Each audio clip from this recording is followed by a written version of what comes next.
Γεια σε όλους. Λοιπόν, κάνω αυτό το βίντεο διότι θα ήθελα σε αυτό το βίντεο να σας πω και να σας διαβάσω την ιστορία από ένα παλιό εγκαταλειμμένο πλέον ξενοδοχείο, το οποίο βρίσκεται στην Κηφισιά και το οποίο αυτό ξενοδοχείο ονομάζεται Grand Chalet και όπως είπα βρίσκεται στην Κηφισιά. Και στο τέλος του βίντεο θα ακολουθήσουν και κάποιες φωτογραφίες που έβγαλα από την πρόσφατη επίσκεψη μου σε αυτό το ξενοδοχείο. Οπότε τώρα θα σας διαβάσω την ιστορία αυτού του ξενοδοχείου. Οπότε έχουμε και λέμε. Τον Ιούνιο του 1962 ένα νέο πρωτότυπο ξενοδοχείο Grand Chalet στην καρδιά του πιο κοσμοπολιτικού προαστίου των Αθηνών άνοιγε τις πόρτες του στο κοινό. Τον Ιούνιο του 2011 οι ίδιες πόρτες θα έκλειναν οριστικά με τον πιο τραγικό επίλογο. Το Grand Chalet απευθυνόταν σε λίγους και εκλεκτούς θαμώνες. Με μόλις 47 δωμάτια που απλώνονταν σε 3 πατώματα, έμοιαζε περισσότερο με έπαυλη παρά με ξενοδοχείο. Το κτίριο βρισκόταν στο κέντρο ενός καταπράσινου κήπου με προσεγμένα φυτά και εντυπωσιακά έργα τέχνης. Το αριστοκρατικό σκηνικό συμπληρωνόταν από μια πισίνα Ολυμπιακών διαστάσεων. Αυτό ήταν και το σήμα κατά τεθέν του Grand Chalet. Το βάθος της φτάνει τα 5,5 μέτρα, η επιφάνειά της τα 400 τετραγωνικά μέτρα, ενώ έχει χωρητικότητα 990 λίτρα. Η τροφοδότηση γινόταν με έναν πρωτοποριακό μηχανισμό. 160 μέτρα κάτω από τη γη περνούσαν οι κρύες πηγές του ρέματος του Κόκκιναρά, που μέσω σωλήνα κατέληγαν στην πισίνα του ξενοδοχείου. Από τη δεκαετία του 60 μέχρι και τις αρχές του 21ου αιώνα, τα δωμάτια του Grand Chalet φιλοξένησαν πολιτικούς, καλλιτέχνες, επιχειρηματίες και άλλες σημαντικές προσωπικότητες της εγχώριας και διεθνούς σκηνής. Στις ειδικές αίθουσες πραγματοποιούνταν από κοσμικές εκδηλώσεις μέχρι επιστημονικά συνέδρια. Στο εστιατόριο εργάζονταν φημισμένοι σεφ, ενώ ακόμα και στο μπαρ η επιλογή bartender δεν αφήνονταν ποτέ στην τύχη της. Τα Σαββατοκύριακα οι κήποι φιλοξενούσαν σταθερά φανταχτερούς γάμους και βαφτίσεις.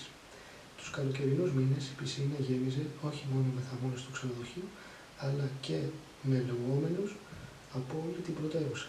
Το 2000 το εισιτήριο για πρόσβαση στην πισίνα ήταν 7.000 δραχμές. Όποιος ήθελε ελεύθερη πρόσβαση για όλη τη θερινή σεζόν έπρεπε να καταβάλει αντίτιμο ύψους 240.000 δραχμών. Αντίθετα, η είσοδος στο εσωτερικό του Grand Chalet ήταν αυστηρά περιορισμένη για τους επιφανείς θαμώνες. Το κύριο ξενοδοχείο αποτελούταν από υπόγειο, ισόγειο, πρώτο και δεύτερο όροφο. Στο υπόγειο, εμβαδού 370 τετραγωνικών μέτρων, βρίσκονταν οι βοηθητικοί χώροι και οι αποθήκες. Τα 766 τετραγωνικά μέτρα του ισογείου στέγαζαν τη ρεσεψιόν, το εστιατόριο, την αίθουσα συνεδριάσεων, το μαγειρίο καθώς και 3 δωμάτια. Όλα τα υπόλοιπα δωμάτια και οι βοηθητικοί χώροι απλώνονταν στα 1.300 τετραγωνικά μέτρα του πρώτου και του δεύτερου ορόφου. Τέλος, τα υπόγεια περιλάμβαναν κυρίως χώρους στάθμευσης για τα αυτοκίνητα. Η σημερινή εικόνα του Grand Chalet δεν θυμίζει σε τίποτα το ένδοξο παρελθόν του. Το άλλοτε υπερπολιτελές ξενοδοχείο έχει μετατραπεί σε ένα εγκαταλειμμένο ερείπιο που ρημάζει. Οι εικόνες που υπάρχουν στο διαδίκτυο από το εσωτερικό του είναι από βίντεο επίδοξων κοινικών φαντασμάτων που πιστεύουν ότι το κτίριο είναι στοιχειωμένο. Το τέλος εποχής για το Grand Chalet συνέπεσε με την είσοδο της χώρας στην κρίση. Το 2008 το ξενοδοχείο πέρασε στην ιδιοκτησία της εταιρείας κεφαλαία κτηματική ΑΕ. Ένα μήνα αργότερα μπήκε ως υποθήκη σε ομολογιακό δάνειο ύψους 14 εκατομμυρίων ευρώ που εκδόθηκε. Και ενώ το μέλλον του ήταν αμφίβολο, ένα τραγικό γεγονός ήρθε να επισφραγίσει την κακή εξέλιξη των πραγμάτων.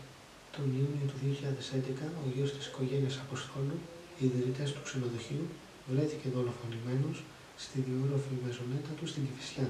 Ο 45χρονος Χρήστος Αποστόλου κοιτόταν σε μια λίμνη αίματος και έφερε τραύμα από πυροβόλο όπλο στον θώρακα. Όταν η οικιακή βοηθός μπήκε στο σπίτι και τον βρήκε, είχαν περάσει ήδη 4-24 ώρα από το θάνατό του. Η δολοφονία δεν εξεχνιάστηκε. Αντίστοιχα, το ξενοδοχείο ακολουθεί παρόμοια πορεία. Αφημένο στη μοίρα του, ρημάζει μέχρι σήμερα στην οδό Κοκκιναρά που άλλοτε στόλιζε. Τον Ιανουάριο του 2021 βγήκε και επίσημα σε πληστηριασμό με τιμή εκκίνησης πρόσφατα προσφοράς 5,28 εκατομμύρια ευρώ. Καθώς δεν αγοράστηκε, αναμένεται να ξαναβγεί στο Σφυρί στις 27 Οκτωβρίου του 2021. Αυτό ήταν το βίντεο, ελπίζω να σας άρεσε και η ιστορία που σας διάβασα, αλλά και οι φωτογραφίες από το Grand Chalet που πρόκειται να ακολουθήσουν από την πρόσφατη επίσκεψή μου που είχα σε αυτό το ξενοδοχείο. Πείτε μου άλλες ιδέες για τέτοιου είδους βίντεο, έτσι είναι από εγκαταλειμμένα κτίρια τα οποία έχουν και κάποια ιστορία. Έχω ιδέες για τέτοια βίντεο στο μυαλό μου, αλλά πείτε μου και εσείς κάτω στα σχόλια και θα χαρώ να δω τα σχόλιά σας για τέτοιου είδους ιδέες ή για οτιδήποτε άλλο κάτω στα σχόλια μου.